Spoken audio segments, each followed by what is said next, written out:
Bonjour. Right now, I'm going to go ahead and I'm going to read the Leçon 11 Creole exercise. Basically, you remember, do not look at the book when I'm reading it.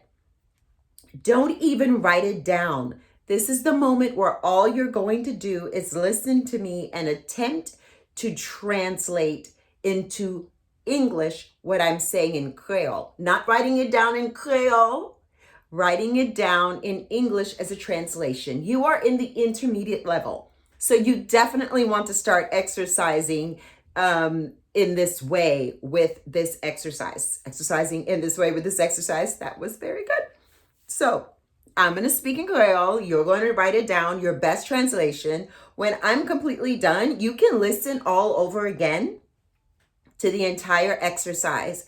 Then you want to go into your workbook and look at the answer key or look at the way it's written in Creole. From here on, you know how you learn.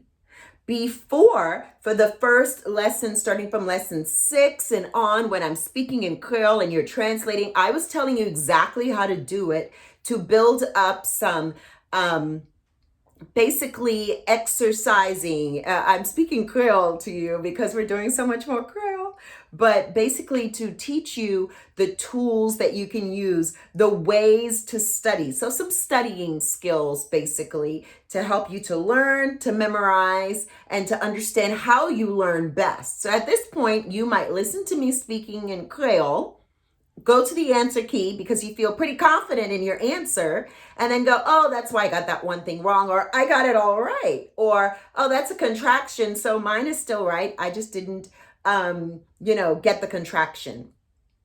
But you might feel like maybe this is you. I went to the answer key and I had a lot of things that weren't correct. And so the next time you do the exercise, you're going to want to read it in the workbook first before going to the answer key. And when you read it, you can visually see, ooh, this is what just happened. I need to go back to lesson 1, work on my possessor skills, or back to lesson 2 and work on my forms of the, or go to my adjective noun phrase, on and on and on. Or, basically, your past tense, your future tense, your present tense, your continuous ongoing, just going to lesson 7, 8, 9, 10.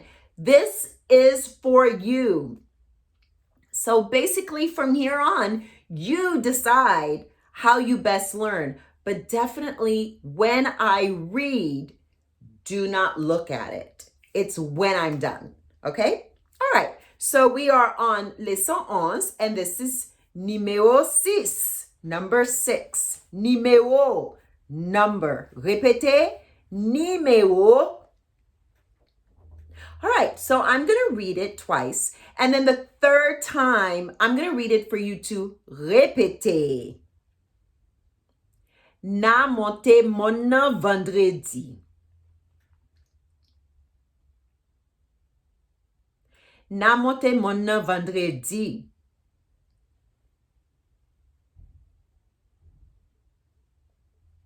So I slowed down so you can be able to write it or repeat it after me. I'm going to do it one more time.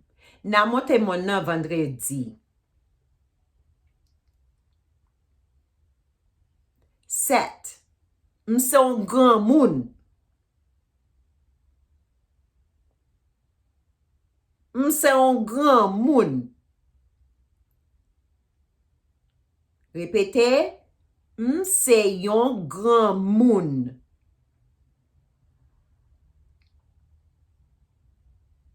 8. Est-ce que te bay pitit la yon bagay pou l'manger?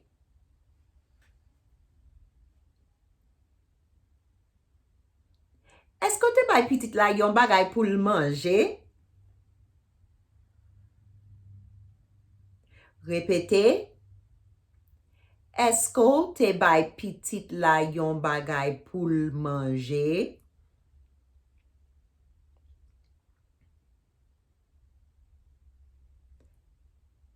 9. Pou ki sa fam nan te fè sa?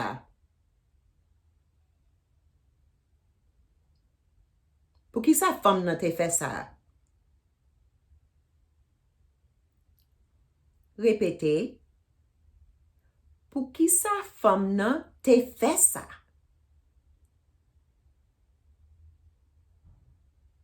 10. Malgré ça, m pa fâché avec. Malgré ça, m pa fâché avec. Répétez. Malgré ça, m pa fâché avec. Okay, I'm so excited to know how this goes. So guys, remember in the Learn Haitian Creole group, you can always comment about how an exercise goes. Like, oh, I really love this exercise. Gloria is speeding up the Creole on us. But you notice that when I tell you to répéter, when you're doing it the last time, when I'm saying the sentence the last time, I actually slow down. There are 2 reasons why. There are not only 2 different ways that you may learn how to translate, there are also 2 different levels that you may be at for articulating. So for people who feel like, oh, when I hear Gloria saying it the first time quickly, I can répéter.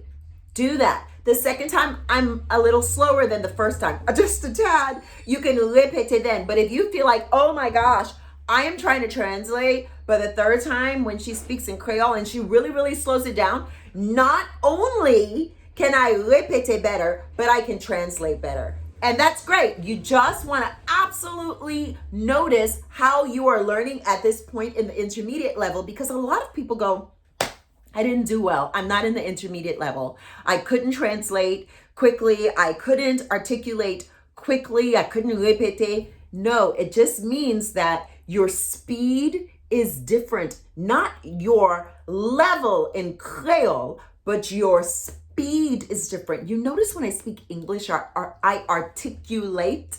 I don't speak English very quickly. That's totally fine.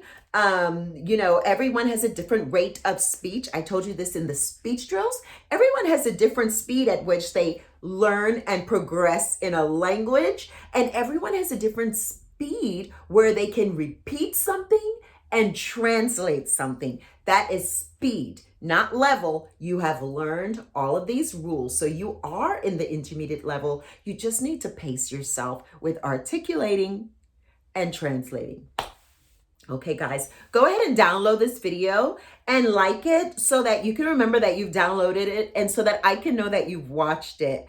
I like to keep up with if everyone is progressing on with the program and not giving up, okay? Remember, the key to not giving up is going back. If you're having a hard time with something, go back to that video. Go back to that part of the workbook. I know people who buy a whole new workbook so that they start over. Now, I used to think that was crazy, but I kind of get it at this point because some people tend to give their workbooks to friends in Haiti, to translators, because they learn Creole that way. They learn how to teach Creole that way, and they learn how to speak English better by using the workbook. I totally get it. You don't really have to buy a new workbook for yourself, though. You can literally be okay with looking at the answers in the workbook when you're starting over or when you're reviewing something. That's my tip. You don't have to buy it. So right now, the next video is me going over the answers. This means that before watching that video, you have completed the exercise, you have looked at the answer key, you have reviewed it, and now you're ready to hear why your answers may have been different. Au revoir.